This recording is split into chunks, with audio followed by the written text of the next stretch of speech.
welcome our contestant number 1, Harvey Chen. This is an apple.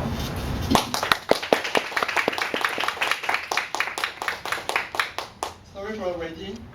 Okay, so do you remember the first lesson in your lifetime? Maybe it was when you are 3 years old.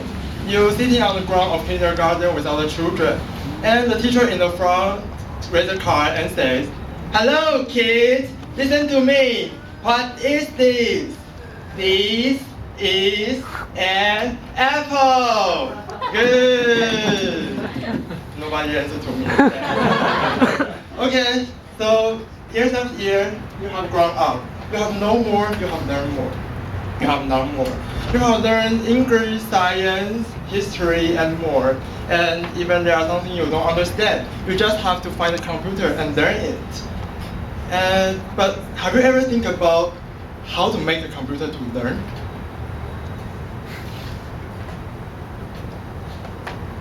When we see an apple, we immediately know that it's an apple. That is because we have learned about it. But when computers see an apple, or say a camera shot an image of apple and send it to the computer, what the computer knows is just its color. It's an image with red inside, white outside, and some parts are green. That's all. There is not a single word on it saying that, oh, I'm an apple. No. So, how to make a computer to know it? Such technique is what we call machine learning. It's a branch of artificial intelligence. And now let's treat the computer as a 3 years old. And to teach such a little kid what is an apple, you have to give it an example. That is, you have to tell it this is an apple. We call the image of apple is the data, and the apple is its class. Besides the positive example, we also give it the negative example. For example, let's just give it image of tomato. Is a counterexample. And now here comes to the image that we want to recognize. I have said that what the computer knows is just its color. So let's try to just recognize it simply by its color. Skip detail after some programming. We could now there are 2 images of it on it, and let's judge their similarity. And after some programming, their similarity from color is about 61%, and it's in between 2 apples. However, if you judge this apple and this tomato, their similarity, you will surprisingly find their similarity is as high as 65%. So the computer will tell you, oh, this is a tomato. What's wrong? Apparently, this is how we judge similarity get wrong. Would you really judge what is an apple just by its color? No. Or what about green apple? Actually, we judge what is an apple by their feature. That is something all apples share in common but different from tomatoes. For example, we would say that the flesh of apple would have a red or flat bottom, while the flesh of the tomato would just like a sphere. So by judging how wrong their features are, we could efficiently separate apple from tomato. This method sounds quite reasonable, but there is only one little problem. That is, what is flesh? It's just like a kind of chicken egg problem. To recognize an object, you have to extract its feature. And to extract its feature, you have to recognize it first.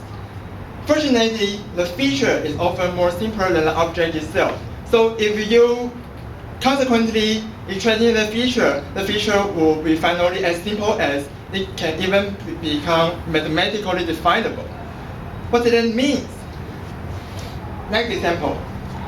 We have said that one feature of the apple is that its flesh has a flat bottom. So what is flesh? It's a big part under the stem. So what is stem? It's a brown stick on top of an apple. What is stick? It's just something like a line. So now line is mathematically definable. So we can just let computer to directly extract such low-level feature from image. But even if you get computer lots of image about apples, it will not directly know that it should extract flesh or stem or stick as features. So in practical, we randomly extract low-level feature from the image, and we want to let them compose higher-level feature in some way.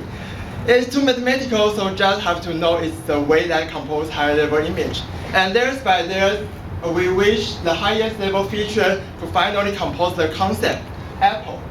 And if it can't, we will backwardly update the low-level feature and how they compose.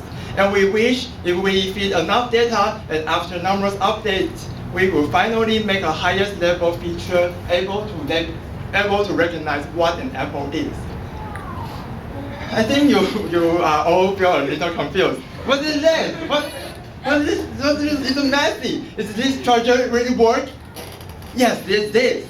And it's the most powerful machine learning tools nowadays in the world. This structure is called neural network.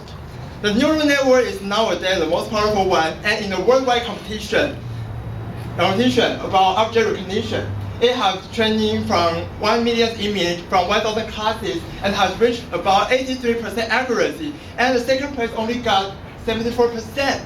So with such powerful tools, we could know very easily, we can now really let the computer to know this is an apple.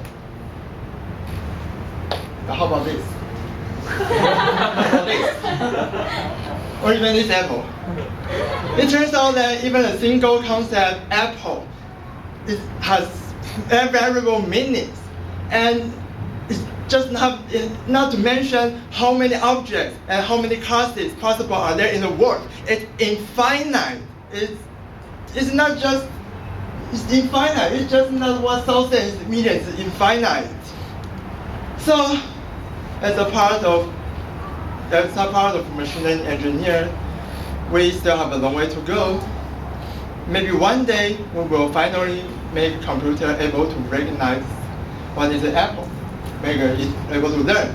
And we wish that one day if we raise a car before a computer and ask it, what is this? It will finally tell us, this is an apple. What's the message of English?